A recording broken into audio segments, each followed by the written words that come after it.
Nilikha niya ang langit at lupa. Nilikha niya ang araw at buwan. Nilikha niya ang mga isda't ibon, mga gubat at karagatan. Tunay siyang banal at dakila. Purihin ang kaniyang ngalan.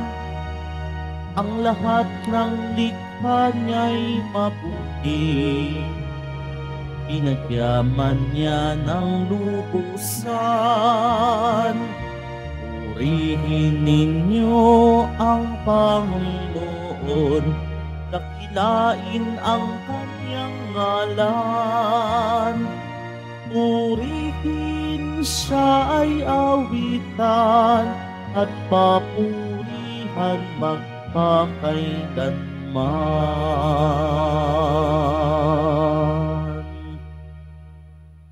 Sa ngalan ng Ama at ng Anak at ng Espiritu Santo. Amen. Sumainyo ang Panginoon. At sumaiyo rin. Mga kapatid, aminin po natin ang ating mga kasalanan upang marapat tayong gumanap sa banal na pagdiriwang.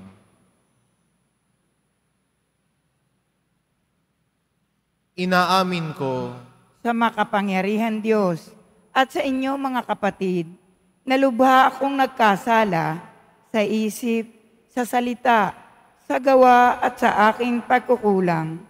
Kaya isinasamo ko sa mahal na Birheng Maria, sa lahat ng mga anghel at mga banal, at sa inyo mga kapatid, na ako'y panalangin sa Panginoong ating Diyos. kaawaan tayo ng makapangyarihan Diyos, patawarin tayo sa ating mga kasalanan, at patnubayan tayo sa buhay na walang hanggan. Amen. Panginoon, kaawaan mo kami. Panginoon, kaawaan mo kami. Kristo, kaawaan mo kami. Kristo, kaawaan mo kami. Panginoon, kaawaan mo kami. Panginoon, kaawaan mo kami. Manalangin tayo.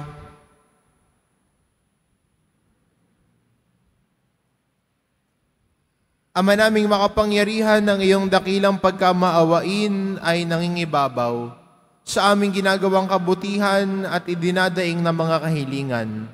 Ang kagandahang loob mo sa amin ay gawin mong mag-umapaw upang ang kasalanang ipinapangambang ihingi ng kapatawaran ng budhi naming takot na ikaw ay lapitan, ay iyong patawarin ng lubusan, at ang pinag-aalangan naming hilingin sa pagdarasal ay iyong pagbigyang aming makamtan sa pamamagitan ni Hesukristo kasama ng Espiritu Santo, magpa sa walang hanggan. Amen. Magsiupo muna ang lahat. Pagbasa mula sa sulat ni Apostol San Pablo sa mga taga-Galasya. Mga kapatid, kung kayo'y pinapatnubayan ng Espiritu, wala na kayo sa ilalim ng kautusan. Hindi maikakaila ang mga gawa ng laman, pangangalunya, karimari-marim na pumumuhay, kahalayan, pagsamba sa Diyos-Diyosan, pagkukulang, pagkapuot, pagkagalit, panibugho, kasakiman, pagkakabahabahagi, pagkakampi-kampi, pagkainggit, paglalasing, walang tarus na pagsasaya, at iba pang tulad nito. Binabalaan ko kayo tulad noong una, hindi tatanggapin sa kaharian ng Diyos ang gumagawa ng gayong mga bagay.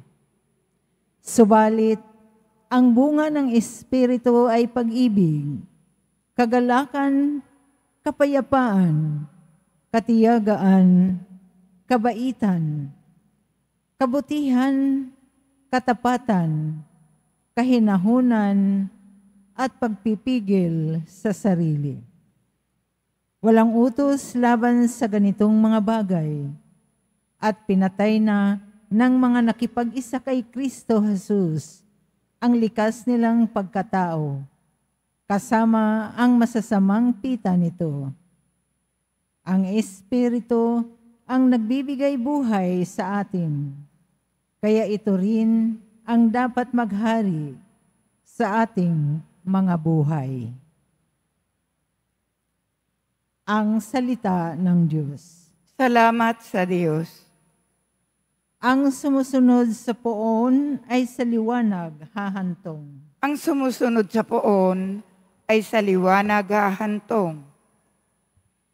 Mapalad ang taong hindi naaakit niyong masasama upang sundan niya ang kanilang payo't maling halimbawa. Hindi sumasama sa sinumang taong ang laging adhikay, pagtawanan lamang at hamak-hamakin ang Diyos na dakila. Nagagalak siyang lagi magsaliksik ng banal na aral, ang utos ng puon, siyang binubuhay sa gabi at araw. Ang sumusunod sa poon ay sa liwanag hahantong. Ang katulad niya'y isang punong kahoy sa tabing batisan. Sariwa ang dahot laging namumunga sa kapahanahunan. At anumang gawin ay nakatitiyak na magtatagumpay.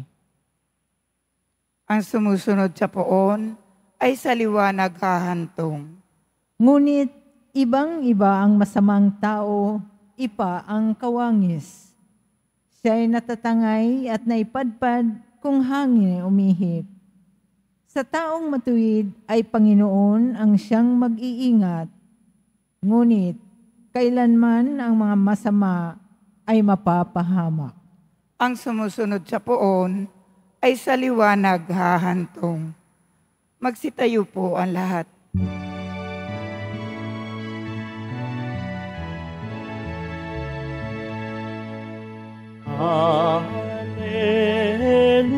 Hallelujah, Hallelujah, Hallelujah, Hallelujah.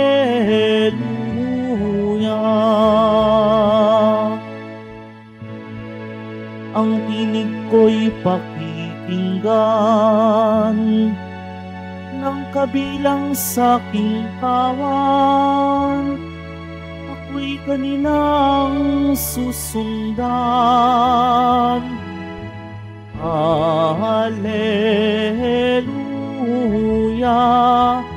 Hallelujah, Hallelujah,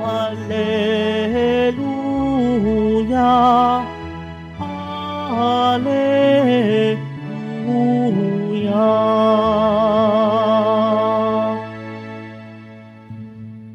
Sumainyo ang Panginoon, At sumaiyo rin. ang mabuting balita ng Panginoon ayon kay San Lucas. Papuri sa iyo, Panginoon.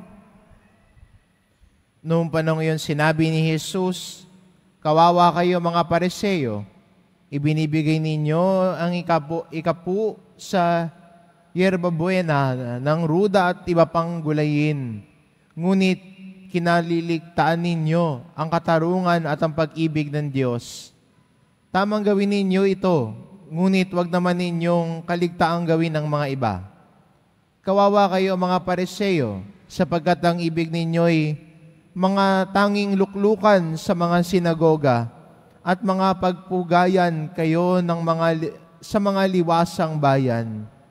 Sa aba ninyo, sapagkat para kayong mga libingang walang tanda at nalalakaran ng mga tao nang hindi nila nalalaman.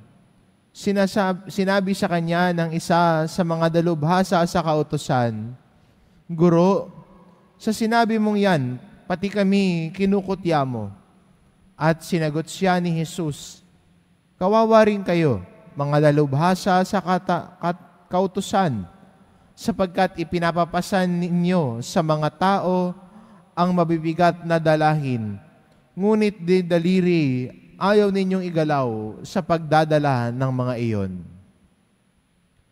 ang mabuting balita ng Panginoon. Pinupuri ka namin, Panginoong Hesukristo. Magsiupo muna tayong lahat.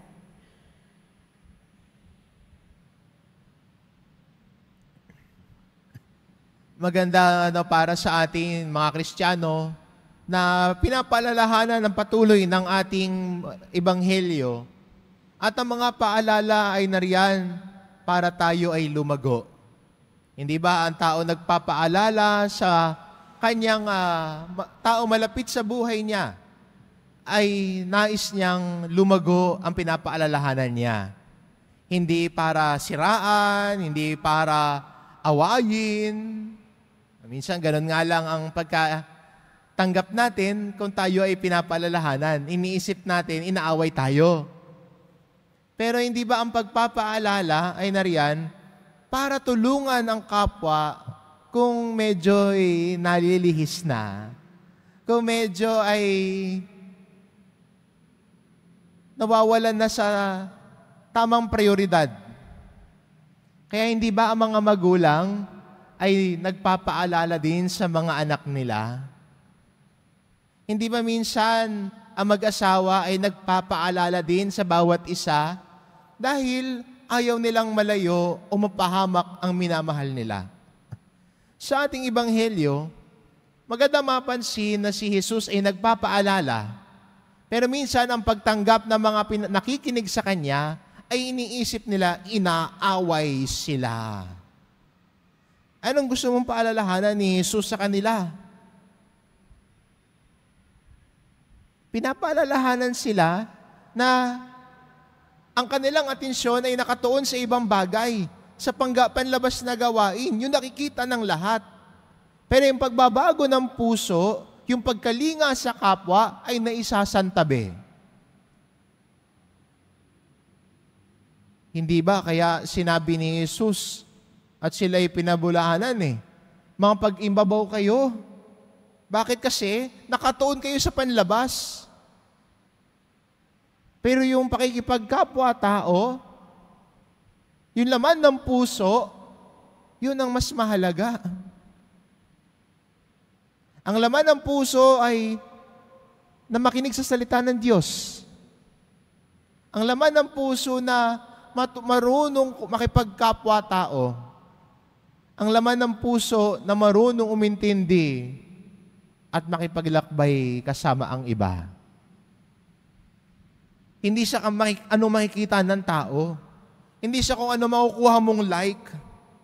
Aminin natin, bagamat maganda nga ang social media, no? Pero one way or another, naturuan din tayo na maging concerned sa panlabas na imahe.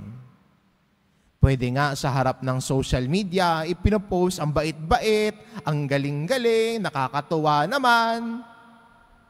Pero, pag yung sa mga personal interaction niya, sa mga nakakasalamuha niya, parang kabaliktaran yata. Pag sa harap ng maraming tao, pag may camera, wow, ang galing. Pag wala ng camera, salbahe pala.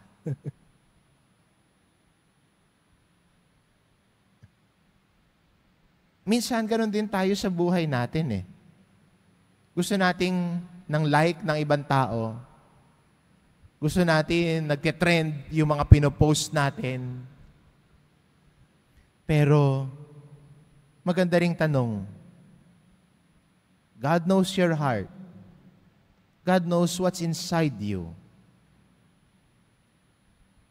God knows your soul. Alam niya laman ang puso mo. Alam niya ang loob mo. At sana sa pagharap natin sa Diyos, kaya nating hilingin na ang loob natin ay hubugin ng Diyos. Ang kalooban natin ay hubugin niya ng Kanyang salita. Na sa gayon tayo ay lumalago sa pagiging mabuti, hindi pakitang tao ang lahat. Hindi siya nakikita ng karamihan, kundi kahit walang kamera, kahit wala yung mga likers at followers mo, ikaw ay ikaw. Dahil ang Diyos ang hinahanap sa atin, yung ating pagiging totoo, pagiging authentic, a person with integrity. At ang integrity ho, ay yung laman ng puso. Ikaw ay totoo sa harap ng maraming tao. Ikaw ay totoo kahit yung mga taong nakasalamuha mo na pang-araw-araw. Totoo ka. Hindi ka fake. At yan po nais paalala sa atin ng Ebanghelyo. Maging totoo sa harapan ng Diyos. Maging totoong nagmamahal. Maging totoong nagmamalasakit. Maging totoo sa ating pananampalataya. Dahil ang taong totoo, hindi lamang po ang panlabas ang tinitignan, kundi para sa Kanya, ang kalooban ang pinakamahalaga. At mula sa kalooban, dunuusbong ito sa Kanyang gawain araw-araw. Amen.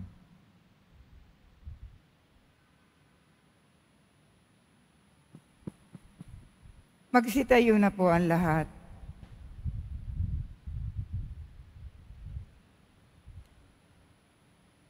Minamahal ko mga kapatid, nagsasama-sama tayo bilang bayan ng Diyos. May pananalig nating dalhin sa harap ng Ama ang ating pangangailangan. Umaasang pakikinggan niya ang ating mga kahilingan. Ang ating itugon, Panginoon, ng aming mga puso, pakinggan mo ang mga tinitibok nito. Panginoon ng aming mga puso, pakinggan mo ang mga tinitibok nito. Ang simbahan naway maging mulat sa kanyang responsibilidad na isulong ang katarungang panlipunan sa pamamagitan ng kanyang paglilingkod sa mga dukha. Manalangin tayo. Panginoon ng aming mga puso, pakinggan mo ang mga itinitibok nito. Ang mga opisyal ng gobyerno naway maging makatotohanan sa kanilang pagsusumikap na makapagbigay ng paglilingkod at programa para sa mga mahihirap at naghihikahos. Manalangin tayo. Panginoon ng aming mga puso, pakinggan mo ang mga itinitibok nito. Ang mga may patrabaho at mga manggagawa naway maging tapat at magalang sa isa't isa. Manalangin tayo. Panginoon ng aming mga puso, pakinggan mo ang mga itinitibok nito. Ang mga may sakit at may kapansanan naway makatanggap ng suporta at kasiguruhan mula sa kanilang mga pamilya at kaibigan. Manalangin tayo. Panginoon ng aming mga puso, pakinggan mo ang mga itinitibok nito. Ang mga lumisan na sa buhay na ito naway masayahan sa walang hanggang kaligayahan sa piling ng mga banal sa langit. Manalangin tayo. Panginoon ng aming mga puso, pakinggan mo ang mga itinitibok nito. Ama naming nasa langit, palalimin mo ang aming pananampalataya upang umunlad kami sa iyong pag-ibig at laging maglingkod sa iyo ng may kabutihang loob at katapatan. Hinihiling namin ito sa pamamagitan ni Kristong aming Panginoon. Amen. Magsiupo po ang lahat.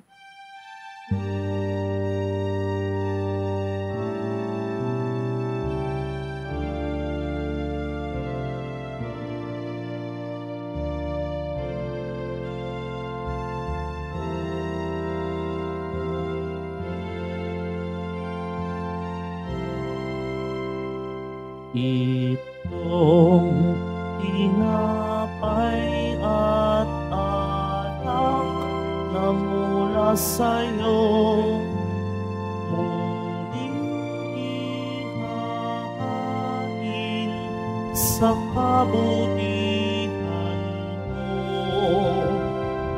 Kunin at tanggapin alay sa'yo. Pasasalamat ng puso.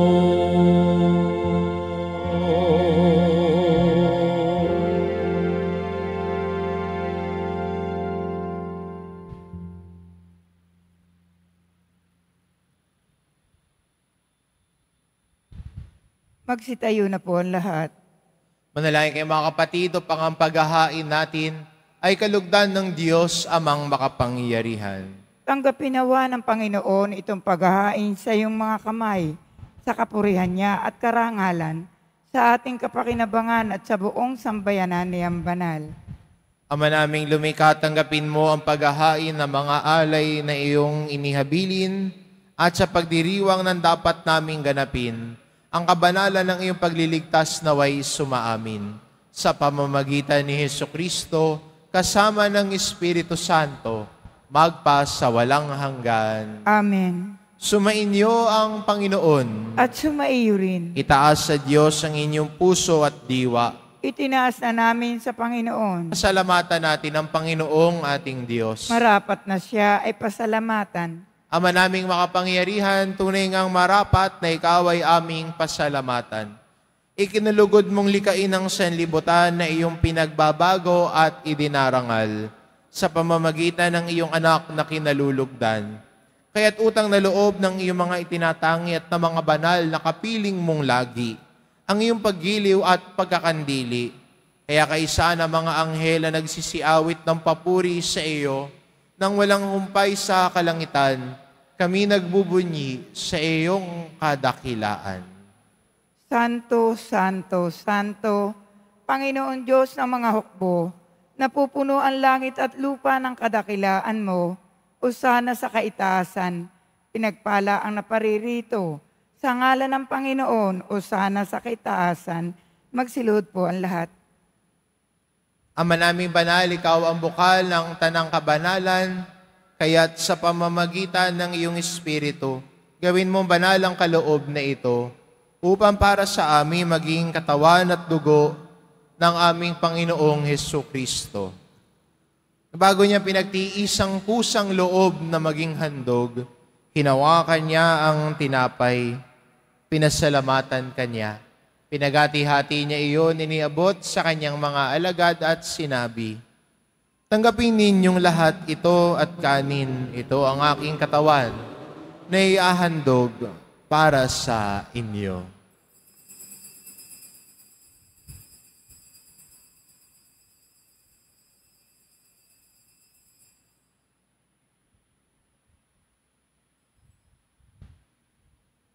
Gayun din naman ang matapos ang hapunan, hinawakan niya ang kalis, muli kanyang pinasalamatan. Iniabot niya ang kalis sa kanyang mga alagad at sinabi, tanggapin ninyong lahat ito at inumin ito ang kalis ng aking dugo, ng bago at walang hanggang tipan, ang aking dugo na ibubuhos para sa inyo at para sa lahat, sa ikapagpapatawad ng mga kasalanan. Gawin ninyo ito sa pag-alala sa akin.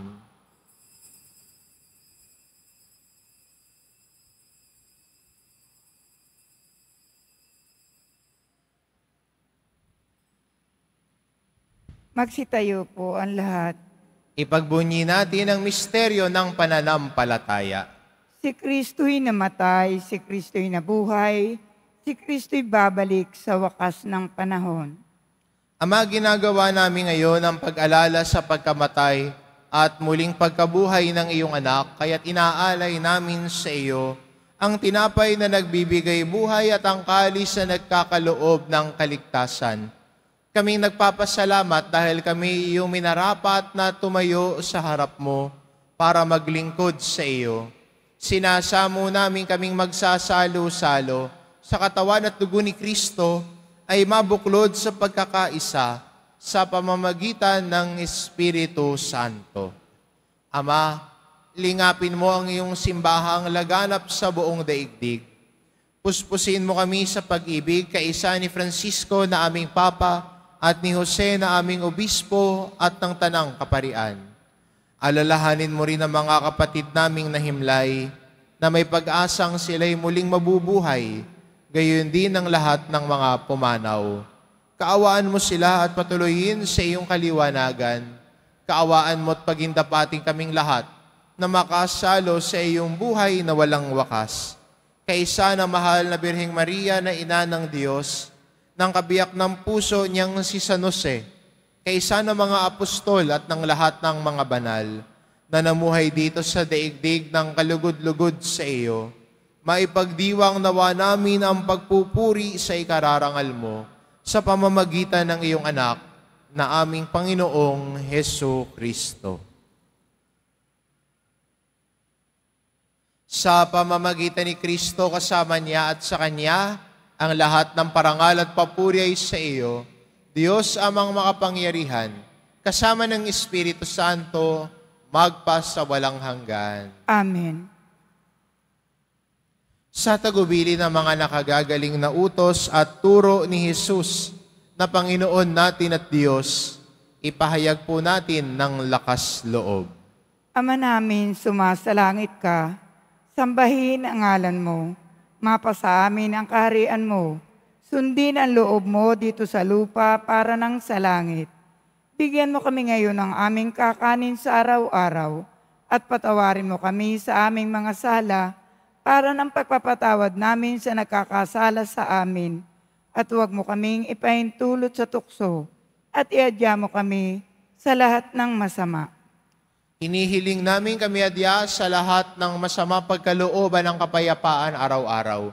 Iligtas sa kasalanan at ilayo sa lahat ng kapahamakan.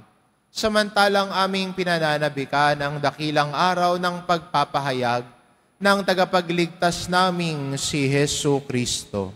Sapagkat iyo ang kaharian at ang kapangyarihan at ang kapurihan magpakailanman. Amen. Panginoong Jesucristo, sinabi mo sa iyong mga apostol, kapayapaan ang iniiwan ko sa inyo, ang aking kapayapaan ang ibinibigay ko sa inyo. Tungayan mo ang aming pananampalataya at huwag ang aming pagkakasala. Pagkalooban mo kami ng kapayapaan at pagkakaisa, ayon sa iyong kalooban, kasama ng Espiritu Santo, magpas sa walang hanggan. Amen.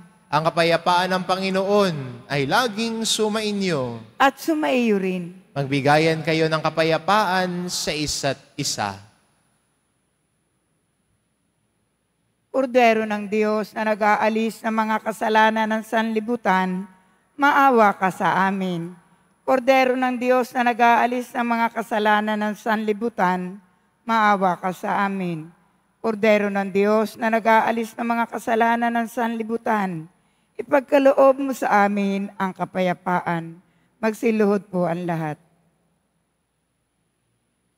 Itong kordero ng Diyos, ito nag-aalis ng kasalanan ng sanlibutan. Mapalad ang mga inaanyayahan sa kanyang piging. Panginoon, hindi ako karapat-dapat na magpatuloy sa iyo, ngunit sa isang salita mo lamang ay gagaling na ako.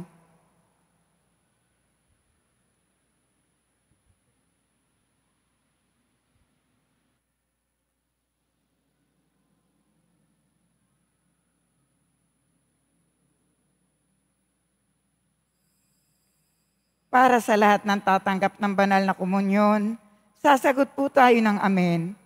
Pagkasabi ng pari o ng lay minister ng katawan ni Kristo at isubo agad sa bibig bago umalis sa harapan ng pari o ng lay minister, sumunod po tayo.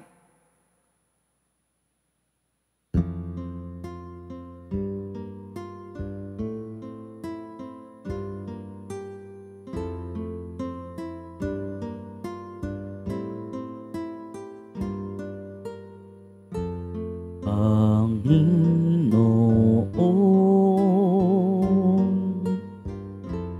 narito ako, naghihintay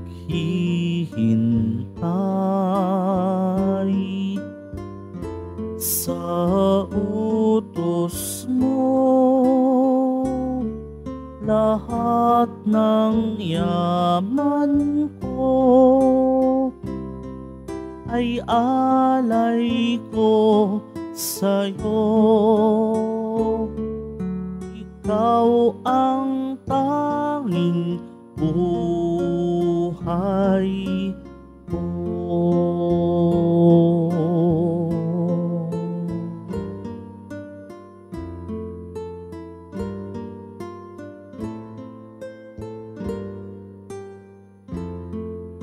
batid ko nga at natanto sa kasulatan yung turo.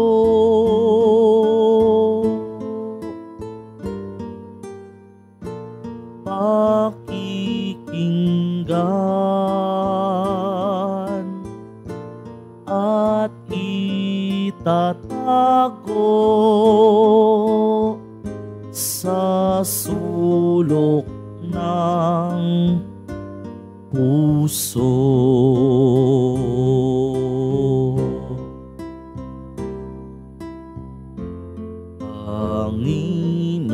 Panginoon, narito ako, naghihintay sa utos mo.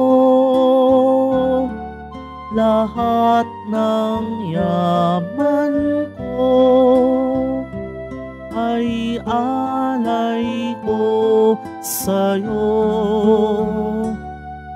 Ikaw ang tanging buhay ko.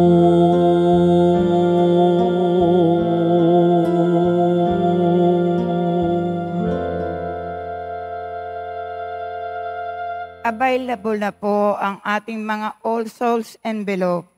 Sa mga nagnanais, maaari kayong kumuha na malapit sa mga pintuan ng ating simbahan o sa information guard. Isulat lamang po ang mga pangalan ng mga kamag-anak, kaibigan at mga kakilalang na mayapa o sumakabilang buhay na. At sa buong buwan ng Nobyembre, ito po ay ating isasama sa lahat ng mga misa na nagaganap sa ating simbahan. Pagkatapos ng misa, iwiwisikan po ang lahat ng banal na tubig. Pinakikiusapan ang lahat na manatili lamang muna sa inyong mga lugar. Tanging sa Quezon Boulevard o sa Plaza San Juan lamang ang labasan ng lahat. Sumunod po tayo. Maraming salamat po sa inyong pagdalaw at pagsisimba sa Basilica Minor at Pambansang Dambana ni Jesus Nazareno. Magsitayo po ang lahat. Manalangin tayo.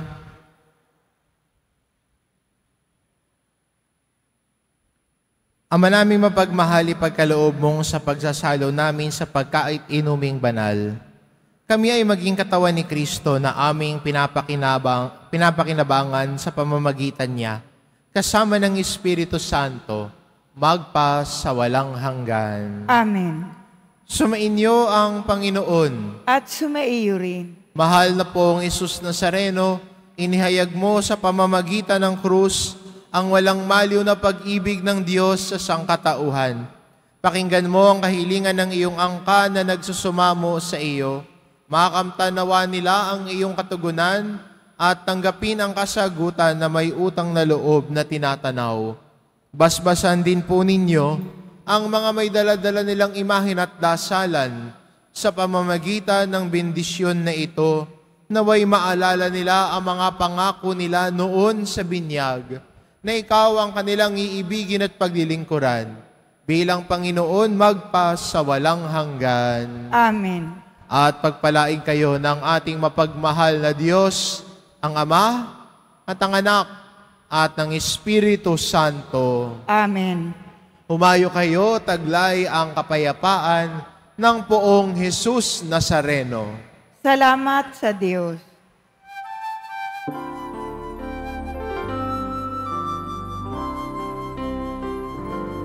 Nuestro Padre Jesus Nazareno, sinasamba ka namin. Pinipintuho ka namin. Aral mo ang aming buhay at kaligtasan. Nuestro Padre Jesus Nazareno, iligtas mo kami sa kasalanan. Ang krus mong kinamatayan ay sagisag ng aming kaligtasan. Nuestro Padre Jesus Nazareno, pinarangal ka namin. Nuestro Padre Jesus Nazareno, nilulwalhati ka namin. Nuestro Padre Jesus Nazareno, dinarangal ka namin. Nuestro Padre Jesus Nazareno, nilulwalhati ka namin.